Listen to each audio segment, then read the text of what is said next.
Bir balıkçı ар дайым эки уулуна себепсиз эч нерсе болбойт.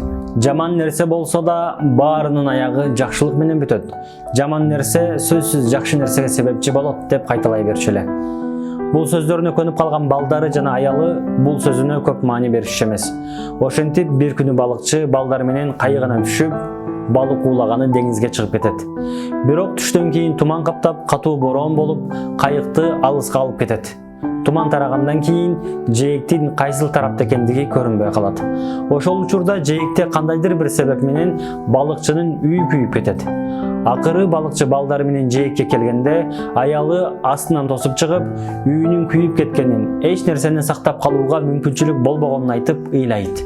Ошондо балыкчы аялына карап, эмнеге эч нерсе сактап калууга мүмкүнчүлүк болбоду дейсиң? Бир эмес, 3 өмүр сакталып калбадыбы? Мына ошол үй күйүп кеткенде өрттөн чыккан түтүн аркылуу биз жээкти таап келбедикпи? Болбосо башка тарапка кетсек, же ачкачылыктан, же толкунга кабылып өлмөкпүз. Себепсиз эч нерсе болбойт дебедимби беле? Болгону ошол себептерди аңдай билүү керек деп айтат.